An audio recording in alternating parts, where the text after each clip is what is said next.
Hello मेरे प्यारे साथियों, कैसे हो आप सभी। आशा करता हूँ सब अच्छे होंगे, अपनी पढ़ाई बहुत अच्छे से कर रहे होंगे। और सभी मेरे पहले तो मेरे दोस्तों को नवरात्रि की शुभकामनाएं। आपकी नवरात्रि शुरू हो चुकी हैं और जो बच्चे UP police constable new vacancy की तैयारी कर रहे हैं उन सब की मनोकामना पूरी हैं। और जो भी बच्चे पूरे तन मन धन से तैयारी कर रहे हैं उन सब का सिलेक्शन हो। ठीक है, आज का टॉपिक है हमारा जो बच्चे यूपी पुलिस कांस्टेबल की तैयारी कर रहे हैं और अभी इतना माहौल शांत क्यों है, क्या अपडेट है, क्या नहीं है, कब फॉर्म पड़ेगा और इतना मतलब पढ़ाई में अभी नॉर्मल आप लोग हो रहे हो उससे क्या फ़र्क पड़ेगा, मतलब एग्ज़ाम वगैरह पर या तुम्हारे वर्दी लेने के जज्बा था उस पे। तो मैं आप लोगों को बता दे रहा हूँ, आपके जो फॉर्म है यूपी पुलिस कांस्टेबल वाले, तो अभी आपको पता होगा 14-15 तारीख होगी, 30 तारीख अक्टूबर तक समथिंग आपको फॉर्म भरने की डेट आपको ज़रूर देखने को मिलेगी। और कंपनी वगैरह का हो चुका है, टेंडर वगैरह उठ ही चुका है पहले से। और हाँ, एक चीज़ और मैं आप लोगों को बता दूँ, वैकेंसी में इसलिए भी देरी हो रही है। अभी ओटीआर से संबंधित कुछ दिन पहले एक अपडेट आया था कि ओटीआर होगा या ना हो पाएगा, एजेंसियों से मांगा गया है, लेकिन अभी हो चुका होगा। ओटीआर से संबंधित एक चीज़ बताया था मैंने शायद तुमको, जब ओटीआर से संबंधित न्यूज़ आई थी कि देखो एक बार ऐसे ही उसमें आया था, क्या बोलते हैं, यूपी ट्रिपल एससी में भी 2021 के समथिंग ओटीआर से संबंधित कुछ बातें आई थी, लेकिन नहीं हो पाया था। तो अभी तो खैर कंफर्म नहीं है ओटीआर से संबंधित क्या करना है क्या नहीं। 16 तारीख तक का वैसे डिसीजन आना था, तो कल आ जाएगा इस पे डिसीजन ओटीआर से संबंधित वाला, एजेंसी वगैरह क्या कराते हैं क्या नहीं। तो उसी से रिलेटेड मैं आप लोगों को बता रहा हूँ। तो अगर ओटीआर भरना होगा तो उसमें भी कोई दिक्कत नहीं है, हमें करनी है मेन चीज़ तैयारी। और तैयारी आप जितनी कर सको उतनी अभी से स्टार्ट करके चलो। ये मत सोचो कि फॉर्म पढ़ेंगे उसके बाद तैयारी करेंगे, ये कुछ नहीं। ठीक है भाई, तो मैं इसी चीज़ के आप लोगों को अपडेट देने आया हूँ कि अभी ओटीआर का कल तक की मतलब डेट थी, 16 अक्टूबर तक की कंफर्म होना था।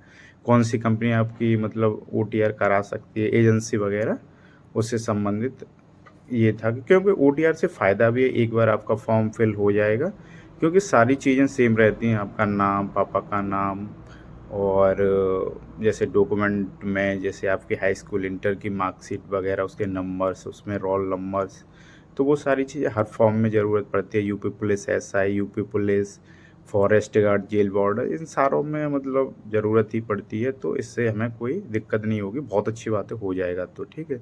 बार बार हमें फॉर्म फिल करने की ज़रूरत नहीं होगी। हाँ, अप्लाई ज़रूर करना पड़ेगा फॉर्म, तो वहाँ से ही लिंक वगैरह आपको लोगों को मिल जाया करेगा, तो उससे आप लोगों का बहुत फ़ायदा हो जाएगा। आप लोग अगर चाहोगे तो अपने फ़ोन से भी अप्लाई कर, मैं आप लोगों को बता रहा हूँ डिजिटल होता है यार अपना भारत, तो समय से हमें भी डिजिटल होना चाहिए। तो इसीलिए ओटीआर संबंधित होना बहुत ज़रूरी है। ये पहले यूपी एससी वगैरह में, और अभी थोड़े दिन पहले यूपी पीसीएस में भी है, और अभी यूपी पुलिस में, यानी यूपी पुलिस की जितनी भी भर्ती होंगी तो उसमें भी सोच रहे हैं, तो बहुत अच्छी बात है। और परेशान होने की बिल्कुल भी ज़रूरत नहीं है, सरकार आपके लिए कुछ ना कुछ करती रहती है।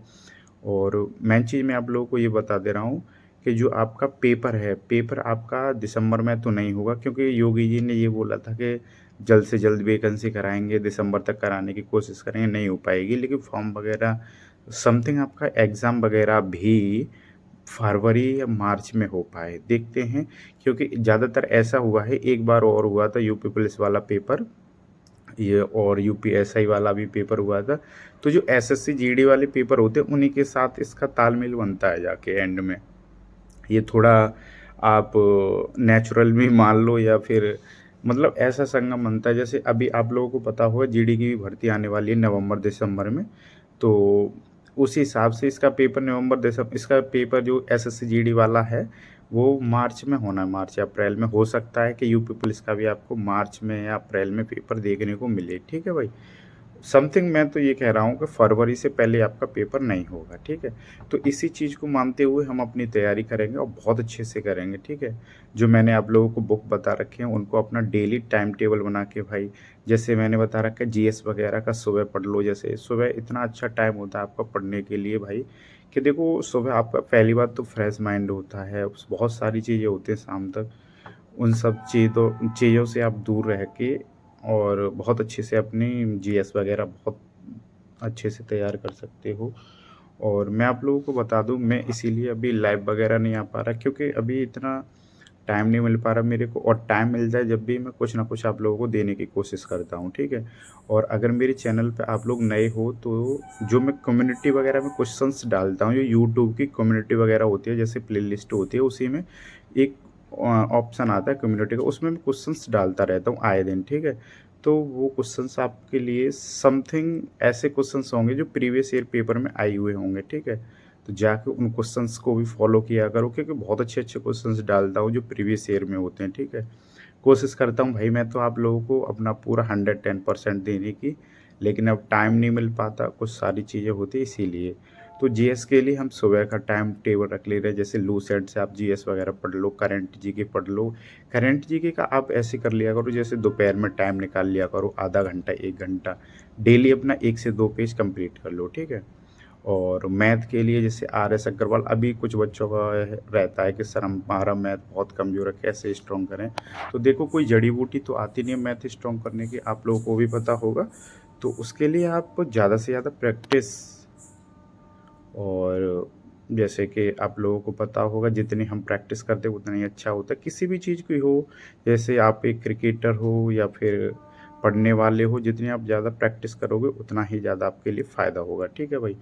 अगर बात करें जैसे रीज़निंग के लिए मैंने एक बुक बता रखी है, आर.के. झवाली, क्योंकि बहुत बेसिक बुक है आर.के. झवाली, जिसे अरिहंत की भी बोलते हैं।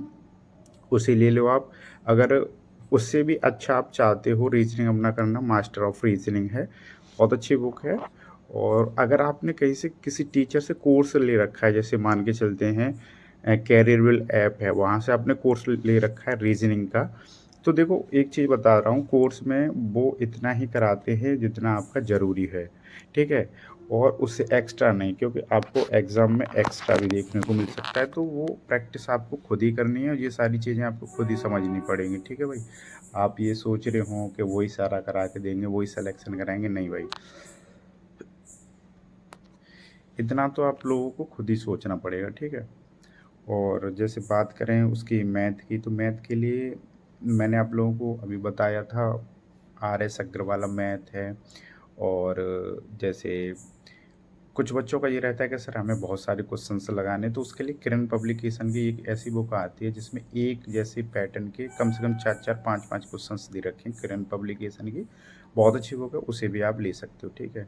और हिंदी के लिए भाई आप लोग देखते रहते हो कि इधर-उधर भटक रहे हो, नहीं, हिंदी के लिए देखो, एक चीज़ बता रहा हूँ, कोई भी हो, आप अगर तैयारी कर रहे हो तो पहली बात तो आपका मन स्थिर होना चाहिए, और किसी भी काम को कर रहे हो तो उसमें लगन होनी चाहिए भाई, सबसे मेन चीज़ वो होती है। तो उसके लिए आप जो लूसेंट है हिंदी वाली उसे ले लो, बहुत अच्छी बुक है। अगर कुछ बच्चों का रहता है कि सर और कुछ अपडेट बताओ, तो देखो उसके लिए आदित्य भी ले सकते हो, आदित्य प्रकाशन, तो इससे ज़्यादा मत जाना भाई। अगर आपके पास नोट्स वगैरह हैं तो बहुत अच्छी बात है, आप नोट्स वगैरह से भी कर सकते हो, ठीक है? देखो नोट्स का ये रहता है, जैसे आपने खुद के नोट्स बनाए होंगे तो उसमें ये हो जाएगा कि आप उन्हें अच्छे से प्रिपेयर करो और उसके बाद उनकी प्रैक्टिस करो। देखो मैंने यूपीएसआई की तैयारी की थी अपनी, तो मैं क्या करता था, ड्यूटी टाइम पे ही की थी। और मैं पहले अपना मतलब ड्यूटी वगैरह करता था, उसके बाद में अपने खुद से नोट्स बनाता था, ठीक है? बुक वगैरह का ये था कि बुक वगैरह से जैसे मैं पर्यायवाची हो गए, विलोम शब्द हो गए, और थोड़ी बहुत सारी चीज़ें होती हैं, जैसे कृतियाँ वगैरह भी पूछी जाती हैं। एसआई का तो आपको पता होगा सिलेबस आप रहता है, लेकिन कांस्टेबल का इतना नहीं रहता। तो मैं आप लोगों को यही कहूँगा कि अगर आपने कहीं से कोर्स ले रखा है, वहाँ से कोर्स कंप्लीट करके और बहुत अच्छे से अपना कर सकते हो, ठीक है भाई? और उसके बाद प्रैक्टिस के लिए बुक ले लो, उनसे मतलब ऑब्जेक्टिव जो पीछे जो रहते हैं, हर टॉपिक के पीछे आपको मिल जाएँगे, वहाँ से किया करो। और हिंदी में भाई मैं आप लोगों को बता रहा हूँ, विलोम शब्द, पर्यायवाची और कृतियाँ वगैरह डेली अपना 4-4, 5-5 याद करके चलो, बहुत अच्छा रहेगा आपके लिए। और क्या बोलते हैं, आपका जो कृतियाँ वगैरह होती हैं, जैसे कुछ इम्पोर्टेंट्स भी होती हैं, ठीक है? उसी हिसाब